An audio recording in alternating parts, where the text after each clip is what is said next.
Hello and welcome to Endurance Minded.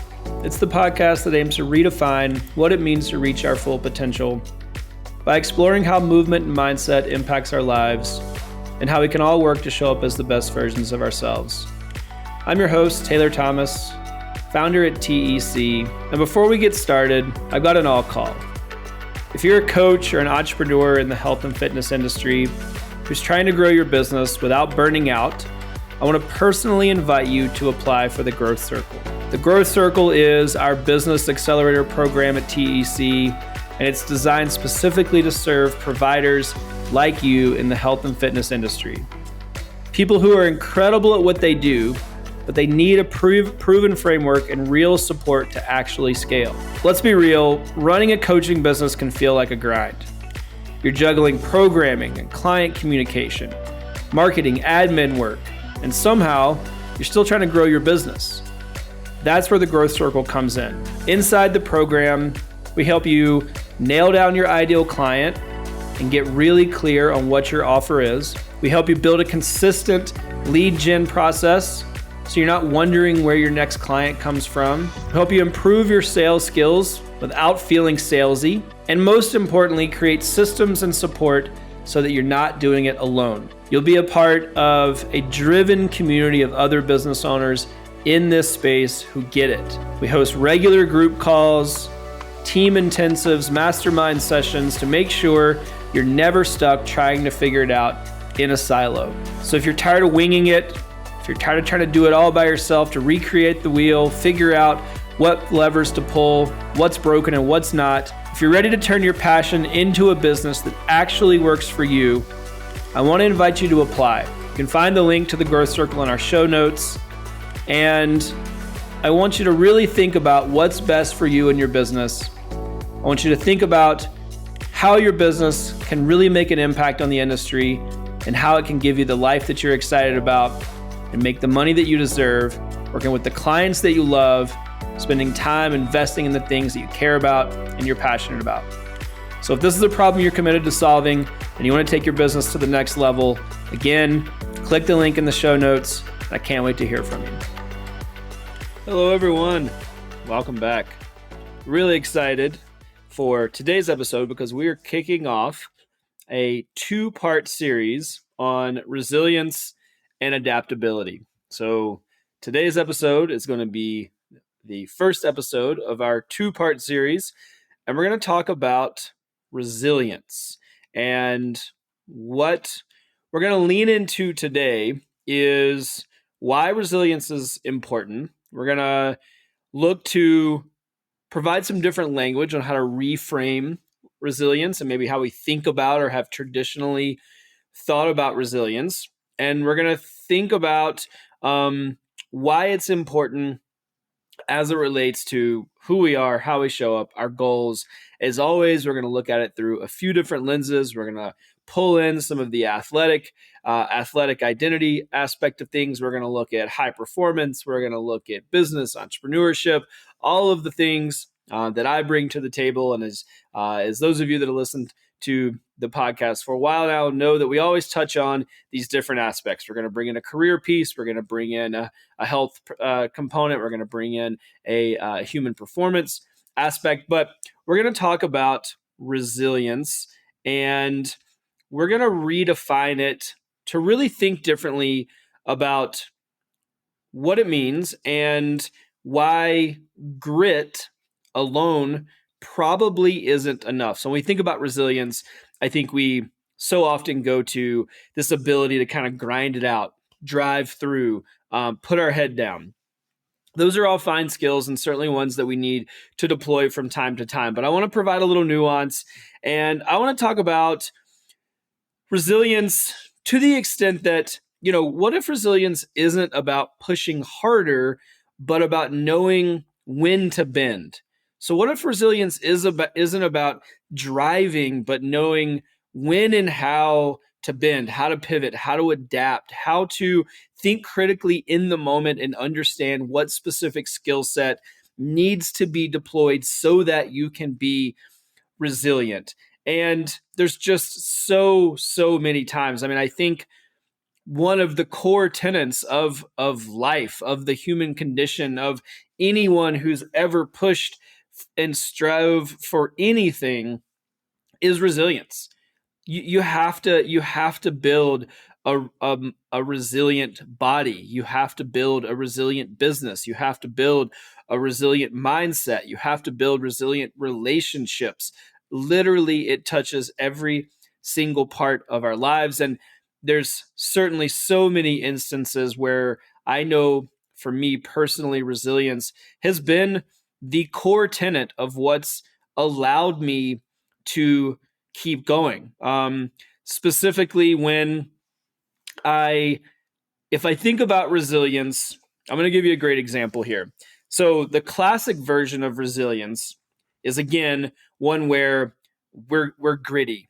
We put our head down, we do the work, we push forward at all costs. Let me give you a personal story of a time that backfired, to set the stage for why I think it's important to reframe and open up the conversation, the definition of resilience. So several years back, I was running a 100-mile race. I'll fast forward through all the kind of nitty gritty details, but ultimately what happened is that around the 75 to 80 mile mark, I started to get a really intense pain in my ankle and lower leg. I had been running really, really good up to this point. I was well on target for my goals. I was feeling great. And then the wheels started to fall off, as they so often do. And what I wasn't able to see in that moment was that my ability to grind it out, to be resilient, was actually the thing that was holding me back. And me being short-sighted caused what ended up being a ripple effect for the next 2 to 3 years of my life. So what I did, the action that I took, was I said, I'm tough, I'm resilient, I'm going to keep grinding. I ended up running 50K on what ultimately was a very injured lower leg. I had a series of issues. I should have stopped. It was horribly painful. I really wasn't able to run. I basically drug my leg for 50K. And I'm not saying any of that to make me sound tough or to stroke my ego. I'm saying that to let you know that it was so clearly obvious that I should have bowed out. It wasn't a big deal. I had done other long races. I would have gone on to do them again and have gone on to do them again. But that seemingly resilient decision put me back several years. I ended up dealing with a string of setbacks, had to cancel several races, take time off of running, hundreds of hours of physical therapy and mobility work and body mechanics work, and the list goes on. All I had to do was stop. And I still would have had an amazing 75-mile run that I would have been proud of. So when we mistake grit for resilience, what it ends up costing us is our energy. It costs us our health. It costs us our ability to continue to make long-term progress. And so I want to be very clear that I think we've been kind of largely misunderstanding resilience. And let's dive in. Let's set the stage for why have we been misunderstanding resilience? What is the narrative? What's the backstory that's created this narrative that really, I think, is more pervasive than so many of us even recognize? And first, I think it comes down to cultural programming. So let's talk about the cultural undercurrent that has created and gone into us feeling the way that we feel about resilience. And there is no better statement than the one that we're all familiar with, which is no pain, no gain. Right? So if I don't continue to suffer, if I don't continue to be in pain, if I don't push forward at all costs, if I'm not willing to sacrifice at all, then there's no gain. Now, as always, there's nuance here. So absolutely, we have to put ourselves out there, right? Absolutely, we have to sacrifice. Absolutely, I think when we want to accomplish incredible things, when we put big goals in front of ourselves, when we hold ourselves to a high standard, there is an inherent amount of sacrifice. There is an inherent amount of discomfort. Now, I'm careful to not use the word pain. I don't think that we should be in pain. I don't think that it's necessary to suffer, but again, sacrifice, discomfort, friction, 100%, right?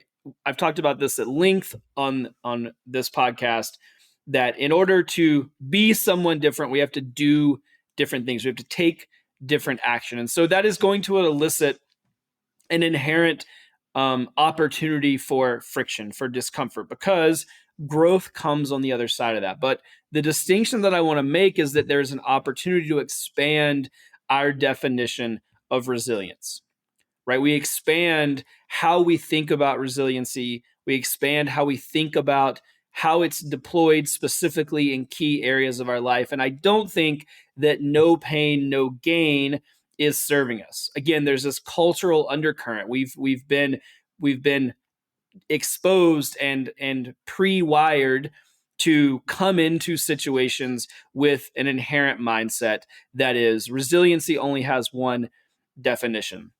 The other cultural programming piece of this is that hustle culture.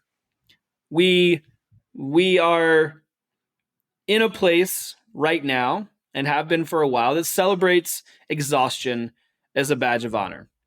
If you're able to get out of bed in the morning and you're exhausted and you're able to continue to push forward, that's not seen as a red flag. That's seen as a badge of honor in many, many circles, on many platforms, in many spaces, in many verticals and communities. Culture, hustle culture celebrates exhaustion, and that's seen as a badge of honor. Again, no pain, no gain. What we say is that we brand that as resiliency. We even brand that as we have determination. We brand that as we have discipline. And again, I've talked about it at length. Discipline is an incredible skill. It is required. It is one that needs to be honed. I don't think this is what it looks like. I don't think that exhaustion and discipline are synonymous. And so there is this cultural programming, this undertone that certainly has set us up to have a singular view of resilience.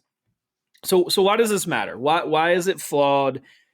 Why can't I wear exhaustion as a badge of honor? Why can't I take a no pain, no gain approach? Why is a more nuanced understanding and narrative around resiliency important? Well, first, it leads to burnout. So if we continue to push, at a certain point, we will collapse. There is no world where burnout isn't what's on the other side of this mentality, right? There's no world where burnout isn't part of the equation when we have this singular view of resiliency. Disengagement. We pull back, we disengage, we're not present, we're not able to show up for the things that matter to us, right? We get singularly focused, we put blinders on, so we have a disengagement that leads to the erosion of relationship with ourselves, relationship with others, our connection to the thing that we're trying to do, the connection to our why behind why we're doing it and why does it even matter in the first place. And then there's a physical breakdown piece as well. If again, exhaustion is our badge of honor, if our ability to continue to show up regardless and continue to pretend like it doesn't matter, and we name that resiliency, we name that determination, we name it discipline, then you will break down physically, right? Our bodies can only take so much. I've been here, right? When I was in my early 20s, started my first business, I thought that I had the ability to push further than most people. I had come from an endurance background. I had done some of the hardest races in the world. I had raced at high levels. I thought that I had the ability to build a level of resiliency that was unlike any other, right? No one else could do what I did. And so I pushed some more, right? 100-hour work weeks, 120-hour work weeks, no sleep, 2 hours of sleep a night, workout every day. I still showed up. I still checked the boxes. Well, what happened? Fast forward a few years, I went to the doctor for a checkup. High blood pressure, right? I was 27 years old, was 140 pounds. I was racing, had come off of racing with some of the best athletes in the world, looked healthy. The doctor gave me 2 weeks. If I couldn't get my health in check, she was going to put me on medication at 27 years old. because my body had broken down, right? Physical breakdown, burnout. That's what had happened. There's no road, trust me. And it might take a while. That was several years in the making, but there's no road that doesn't lead to those things. And I love Adam Grant. He has a quote. I'll just I'll summarize it. And what he says is, resilience is not about how you endure; it's about how you recharge.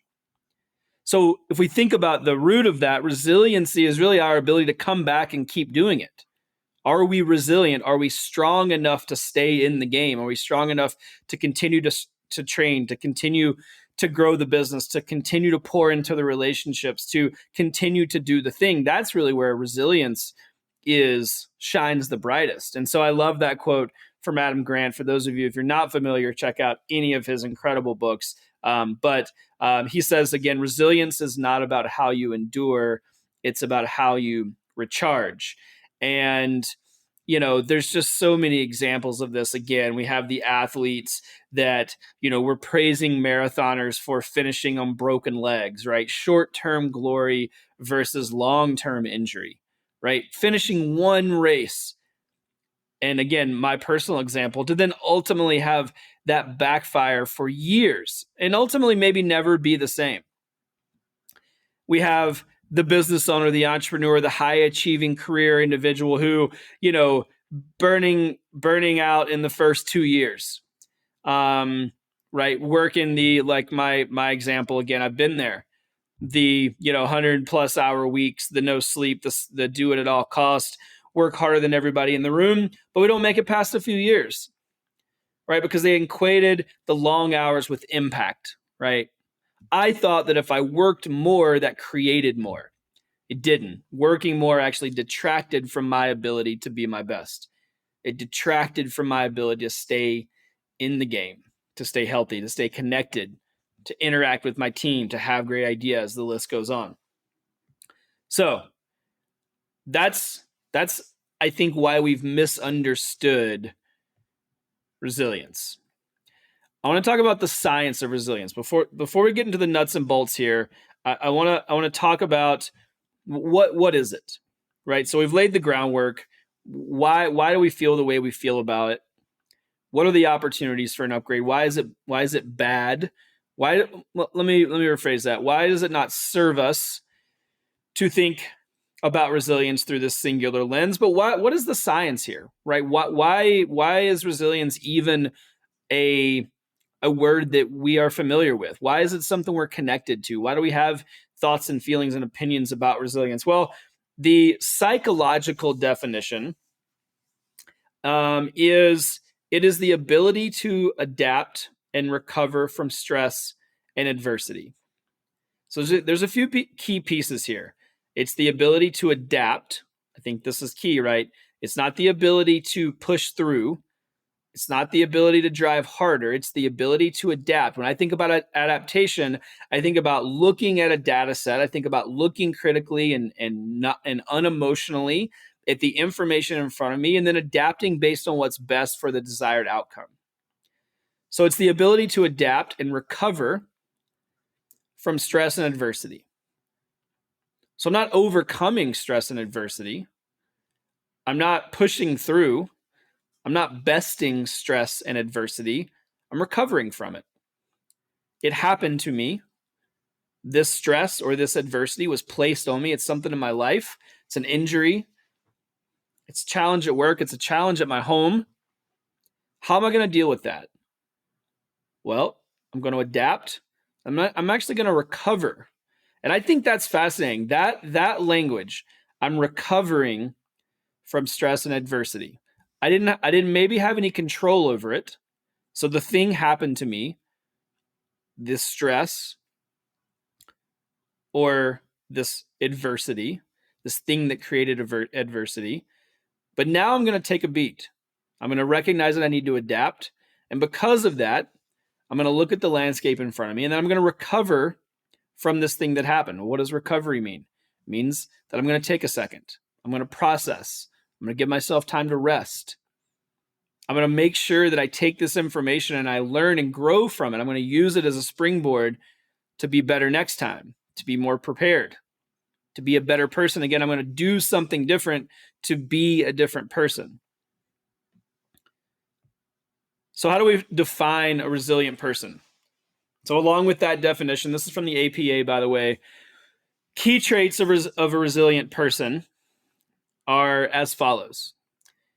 They're realistic optimism. So they see the challenge, but they believe in growth. Right? So they see the thing in front of them. They're not toxic optimists, which are there's no problem at all, right? Because that's not good. I think we all know those people. But we have realistic optimism. So the individuals, the key traits of resilient people is that they see the challenge, but they believe in growth. Next is flexibility. So their ability to adapt and pivot and approach, but not their identity. This is a big one. A couple episodes, we talked a lot about identity. This has been a common thread. I weave this in a lot. I think this is a critical piece, right? How do we do these things without making it mean anything about us, without losing sight of who we are, what matters most to us? So often when we talk about these things, we make it mean something about us. We make it mean that we're broken or we're not good enough or we didn't do it right or no. Flexibility, right? It's the ability to pivot an approach, not an identity. And the next one is connection. I think this one's huge. I didn't see this coming when I was looking up the information, preparing for this episode. I think maybe inherently I thought that it would be in the mix, but the fact that literally the top three traits of resilient people as defined by the APA, and the third one is connection. So community multiplies resilience. When we don't operate in a silo, when we ask for support, when we communicate clearly what we need, right? How we need to be supported. When we have people around us that support our shared mission and vision and goals and values, the community multiplies our ability to be resilient. It multiplies our ability to see that within the opportunity or within the challenge lies the opportunity, right? We can see examples of that played out. I've felt no more resilient in my life when I was around people that dealt with really hard shit and got on the other side of it, and I could see that they were better for it. And they were better for it not because they were hard-headed, not because they were tougher, not because they kept grinding, but they were truly resilient. They took a beat. They adapted. They pivoted. They didn't make it mean anything about them. It didn't change their identity. They showed up. They listened. They recovered. And then they were better on the other side of it. They were more resilient. So community multiplies resilience. And there's so much parallel here. I'm sure that you're picking up on it. There's so much parallel to the physiological aspects of what we go through as athletes. And like I said at the top of the episode, we're gonna bounce back and forth here. We're gonna look at how this impacts all of these areas of our lives. But we know that stress plus rest equals growth. That is the equation for fitness. And so stress happens to us. We put it on our body, we train, we push ourselves, we stay consistent. Then we have to rest. So we also know that fitness doesn't actually happen during the bout of stress. You don't get more fit while you're exercising. You get more fit when you rest. So on the other side of exercise, your body takes that stress. During rest, it understands what it needs to do to compensate, to pivot, to adapt. And then we move on, right? Then we have growth. And I think, there's a great piece there that we can learn from life. There's no better opportunity, I think, to frame resiliency than with that simple equation. Stress plus recovery, so stress plus rest equals growth, right? Our nervous systems need downtime. So your muscles, your aerobic capacity, your mental bandwidth, your ability to show up at work, all of these things are tied to your nervous system, and they need downtime to rebuild. And there's a great data point here. Again, we're touching on all points, all areas of your life. There's a great Gallup study that was done. 75% of employees said that burnout affects their health and performance. 75%. This is across multiple industries. So it's not vertical specific. It's not industry specific. 75% of employees, this was in the United States, reported that burnout affects their health and performance. So this is critical, right? It affects their health, so how they feel, and it affects their performance, how they work, how they show up, how they think, how they contribute, how they collaborate. So it's an imperative in every single area of our lives. So how do we build real resilience?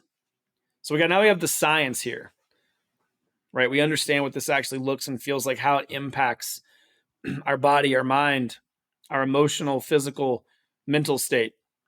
So how do we build real resilience? There's a simple framework, 3 R's, easy to remember.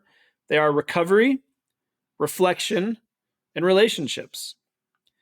So again, how do we build real resilience? We do that with 3 R's, recovery, reflection, relationships. Let's talk about recovery. Sleep is your superpower.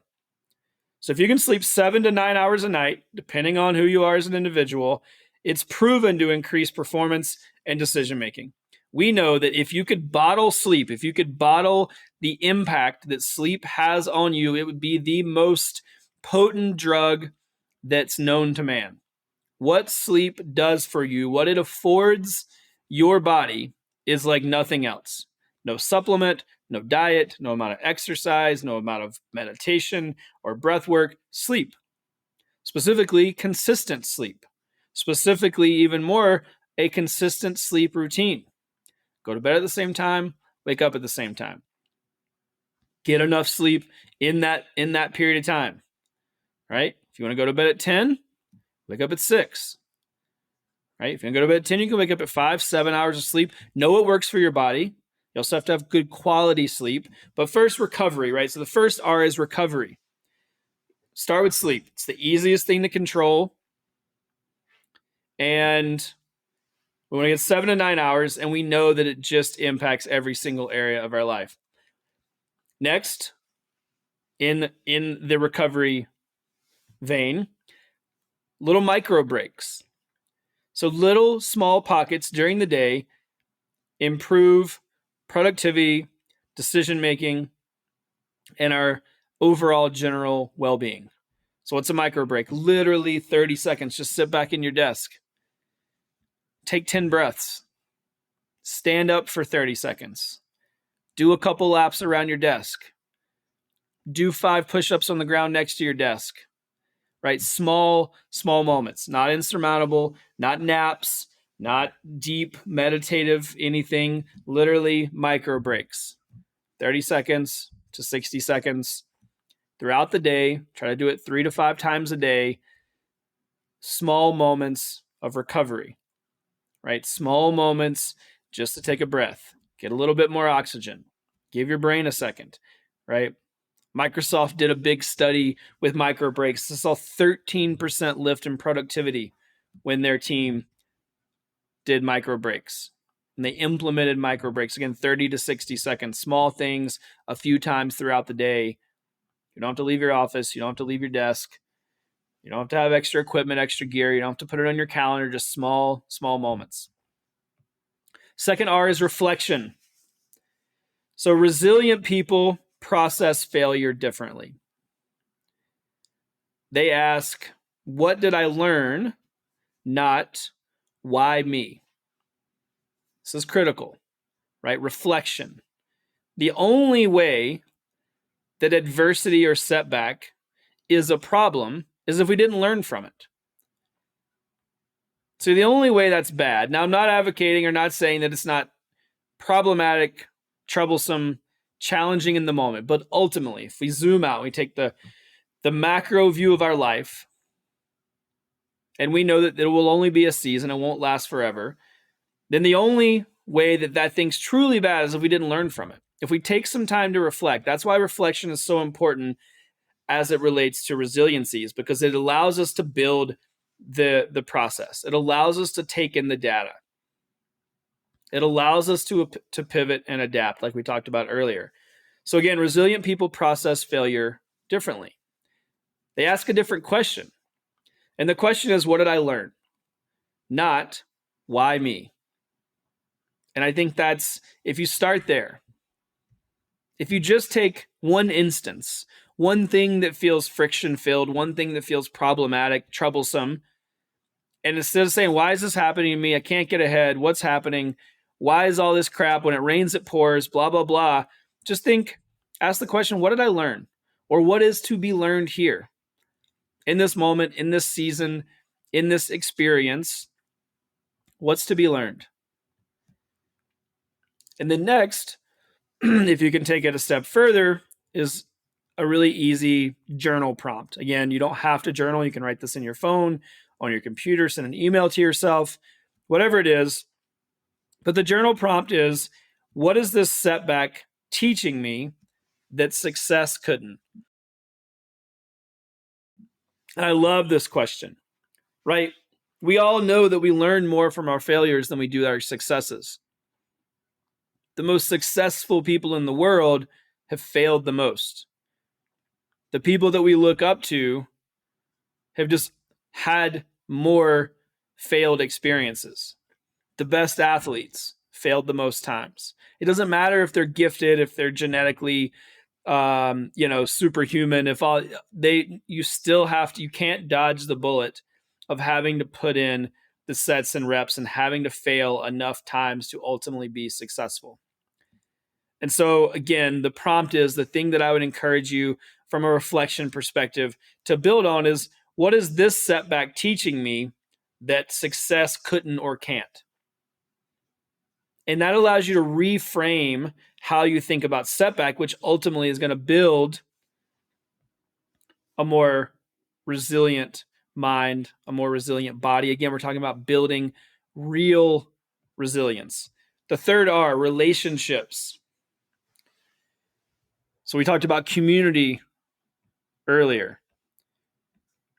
right? We know that community is a key piece of what actually allows us to shift, what actually allows us to see what's possible, right?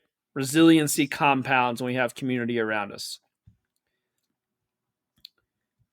We know from an entrepreneurial perspective, in some of the industries that I work in, specifically in health and wellness, we know that entrepreneurs in this space grow faster with peer support. The statistic that we've come up with based on third-party data is that 82% of professionals in the health and fitness, health and wellness space grow faster with peer support. 82% of people, 82% of the population, thousands and thousands of entrepreneurs in this space, 82% of them have grown faster, reached their goals faster by just having peer support. They didn't have more knowledge. They weren't smarter. They didn't have more money. They didn't have answers. They didn't have a cheat sheet. They didn't have a better brand. What they had was peer support. They had access to relationships that allowed them to flatten the learning curve. Specifically, it allowed them to think differently about the inherent inevitable setbacks that we will interact with, we will come up against when we're building and growing a business. And we're able to move past that. We're able to reframe what that setback looks like, and specifically able to ask the question that I just posed earlier, which is, what's the setback teaching me that success couldn't or can't? So you got to surround yourself with a network that makes resilience collective, not individual. Right? Resilience is a team sport. You don't have to figure it out on your own. It doesn't have to happen in a silo. So relationship, the key piece. So again, 3 R's. How do I build real resilience? You're going to focus on 3 key areas. You're going to focus on recovery. You're going to reflect. And you're going to build relationships. So recovery, reflection, relationships. So let's talk about how we can do this, right? As always, I want you to walk away with something you can sink your teeth into. I don't want to be another talking head.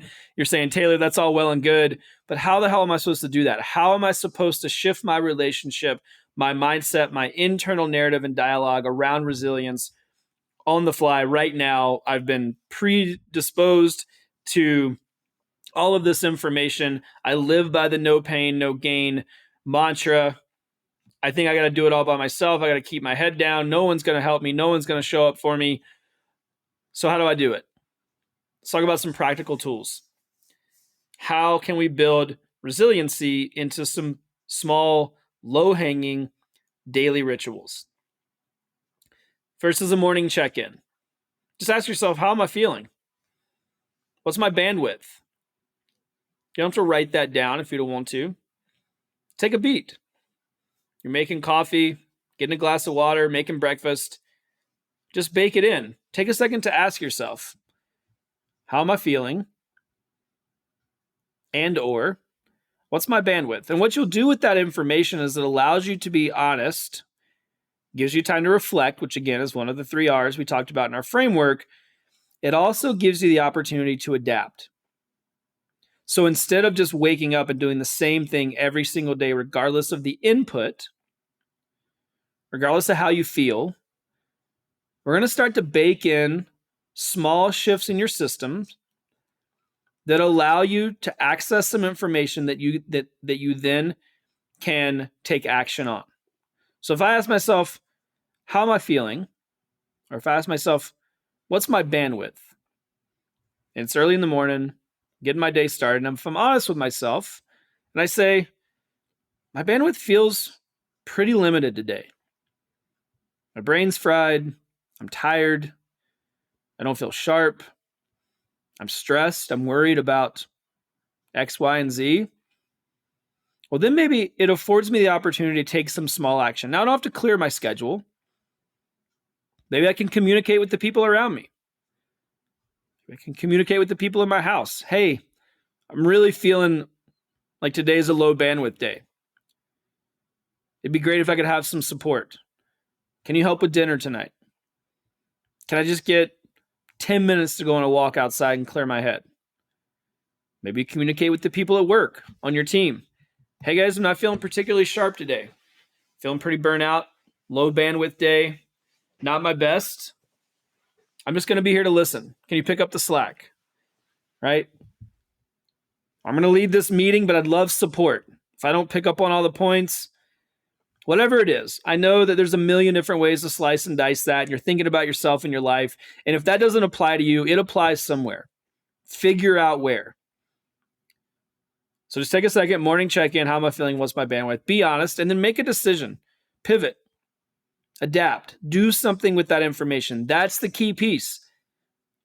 That's how you build resilience into your day, into your life. That's how you shift your relationship with resiliency.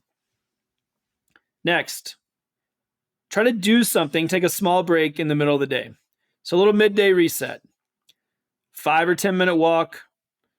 Again, sit back, take some breaths in your desk chair, close your eyes for a minute, take 10 deep breaths, do a couple push-ups, put a pull-up bar in your office, do a couple pull-ups, right? Take a little midday reset, switch it up.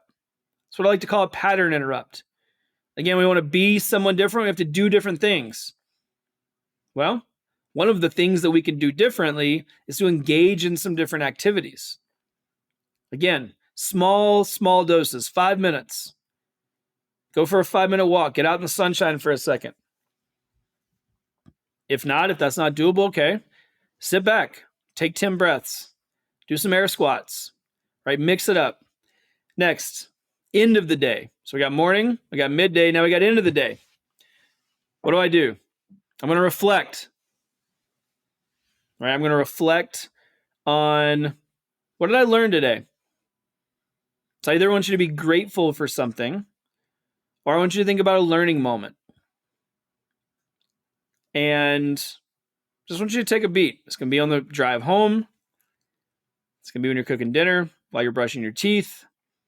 Again, I'm not advocating for some long, drawn-out process. Sit down, 20 minutes to this, long morning routines, nighttime. I get it. There's a million irons in the fire. There's 1,000 things to do. You can bake this in to the stuff you're already doing. It's about training yourself to think differently, take different actions. Again, how do I bake in the 3 R's? How do I focus on recovery a little bit more? How do I focus on reflection a little bit more and then take some action on that reflection? And then how do I focus on relationships a little bit more than what I'm doing right now, right? Brick by brick, small changes happen over long periods of time.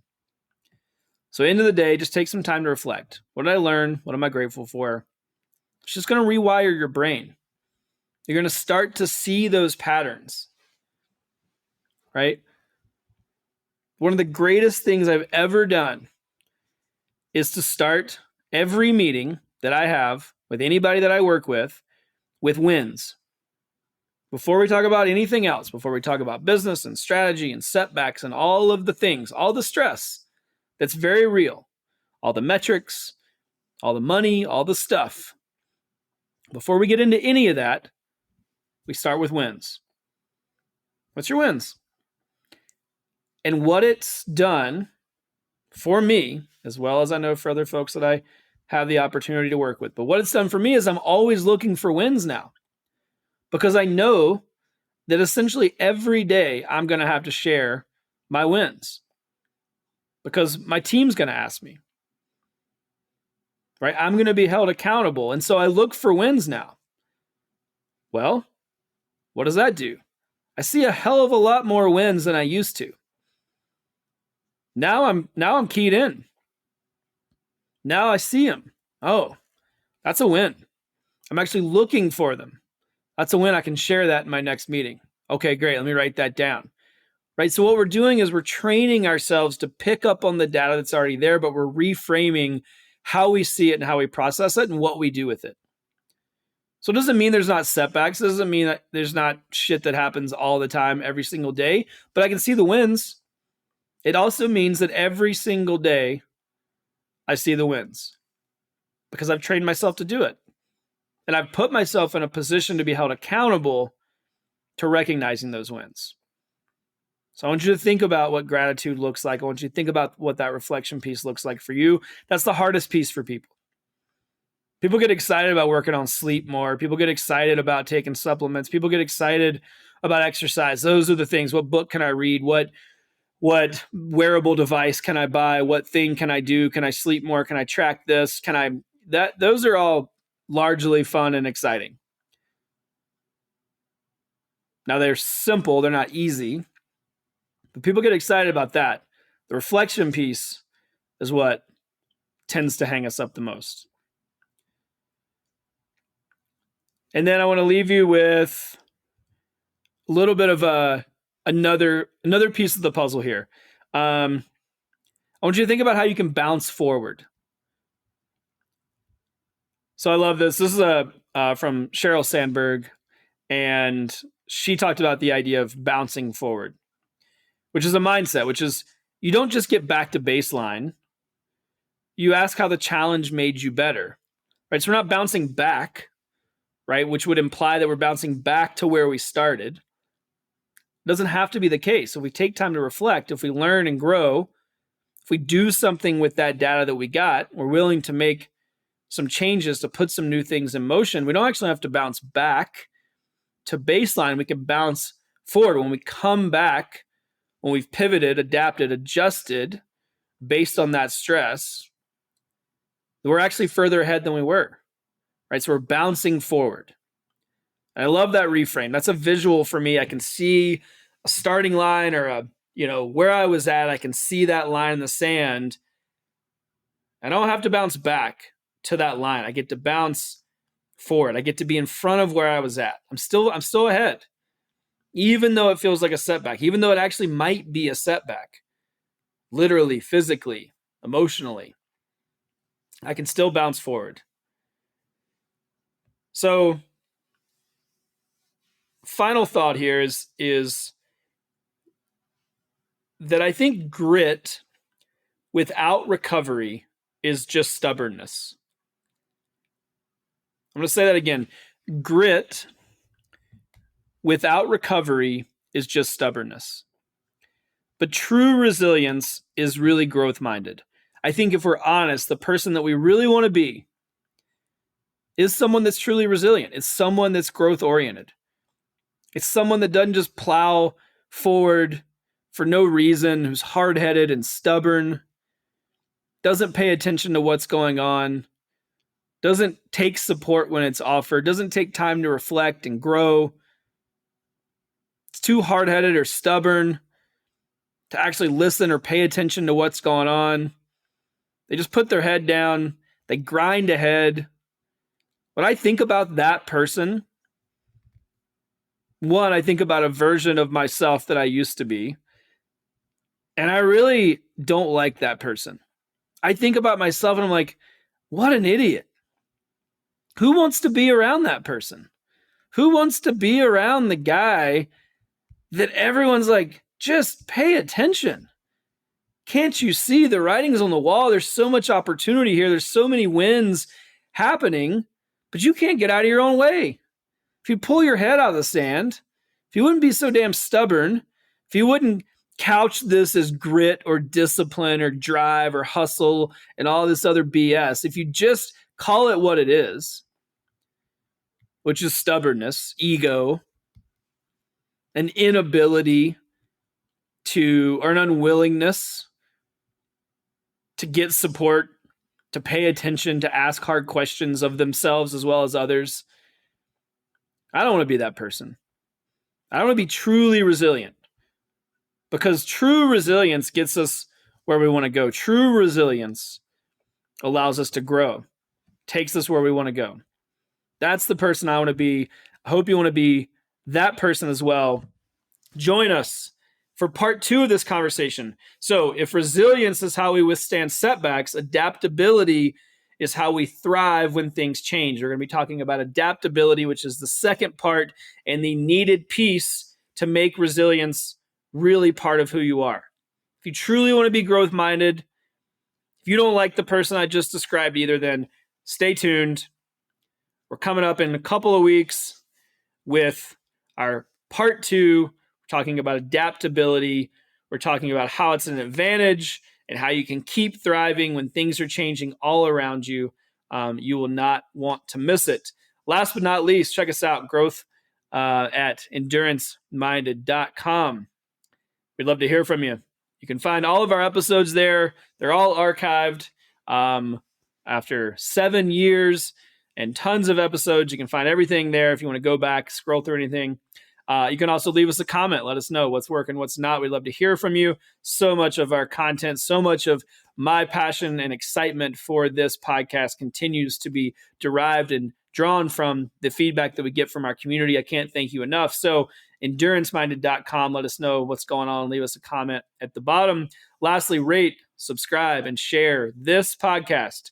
You're holding your phone right now. You're looking at your computer. You're on a podcast platform listening to this. It's your favorite one. Rate us there. Tap the stars. Subscribe. Hit the subscribe button if you haven't already. You'll be alerted when we release new episodes every other Tuesday, and share this episode or any of your favorites with a friend. It'd mean the world to me. And we'll see you for part 2 of this resilience and adaptability podcast. And can't wait to see you there.